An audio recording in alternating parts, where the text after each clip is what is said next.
Hello everyone, welcome to Hackify hub. আজকে problem solving পর্বে আমরা আলোচনা করব লার্জেস্ট এবং 3 নাম্বারস এই প্রবলেমটি নিয়ে, অর্থাৎ তিনটে নাম্বারের মধ্যে কোন নাম্বারটি সবচেয়ে বড় এটা আমরা বের করব সি প্রোগ্রামিং এর সাহায্যে।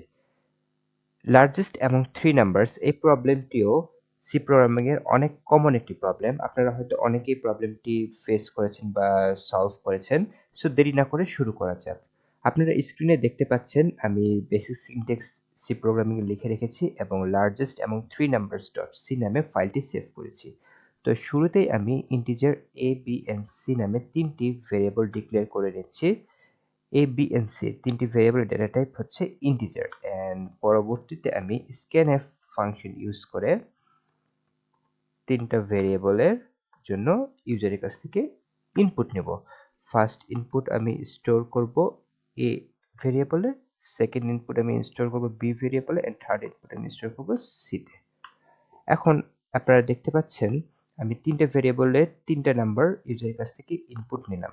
এখন আমাকে কি করতে হবে, এই তিনটা নাম্বারের মধ্যে থেকে বের করতে হবে কোন নাম্বারটা লার্জেস্ট বা কোন নাম্বারটা বড়। সো এটার জন্য আমরা ইউজ করব এলস ইফ লেদার।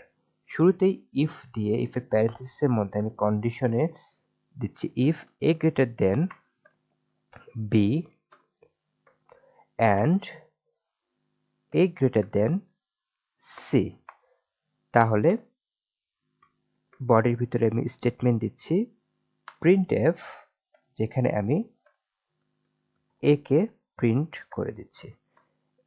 এখানে একটু লক্ষ্য করেন আমি ইফের ভিতরে দুইটা কন্ডিশন দিয়েছি, if a greater than b, a greater than c, এবং দুইটা কন্ডিশনের মাঝে আমি দুইটা এন্ড দিয়েছি। এই দুইটা এন্ডকে বলা হয় লজিক্যাল এন্ড। এর অর্থ হচ্ছে লজিক্যাল এন্ডের বাম পাশের যে কন্ডিশন থাকবে এবং ডান পাশের যে কন্ডিশন থাকবে দুইটা কন্ডিশনকেই ট্রু হইতে হবে। যদি দুইটা কন্ডিশনই ট্রু হয় তাহলে ইফের বডির ভিতরে যে স্টেটমেন্ট বা যে লাইনস অফ কোড থাকবে সেগুলো এক্সিকিউট হবে। কিন্তু যদি দুইটা কন্ডিশনের মধ্যে যে কোনো একটি ফলস হয়ে যায় তাহলে ইফের বডির ভিতরে কোডগুলো এক্সিকিউট হবে না। That's it.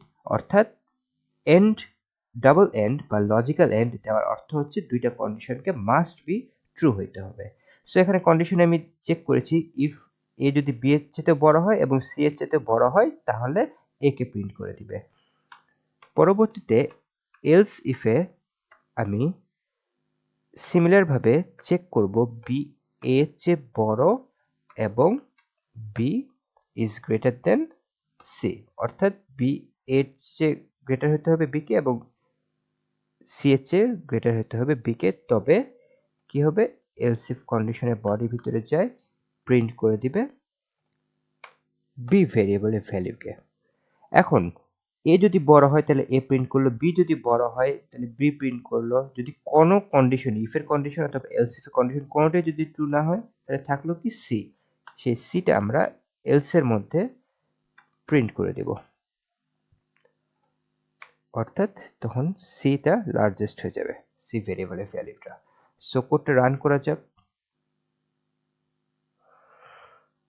আমি এখানে তিনটা ইনপুট দিচ্ছি 5, 10 এবং 20। এখন লার্জেস্ট হচ্ছে 20, সো এখানে 20 আমাদের আউটপুট দেখাচ্ছে।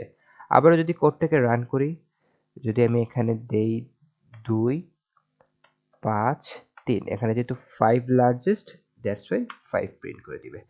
আশা করি আপনারা আজকে ভিডিওটি বুঝতে পেরেছেন। যদি আমাদের চ্যানেলে নতুন হয়ে থাকেন তাহলে চ্যানেলে সাবস্ক্রাইব, ফলো বা লাইক যেটাই বলেন করে দিবেন। অ্যান্ড আজকে ভিডিওটা অবশ্যই লাইক করবেন, আপনার ফ্রেন্ডদের সাথে ভিডিওটি শেয়ার করতে পারেন। আজকে এতটুকুই থাক, এর পরবর্তীতে আমরা আসবো আবার নতুন প্রবলেম সলভিং সিরিজের নতুন ভিডিও নিয়ে। ধন্যবাদ সবাইকে।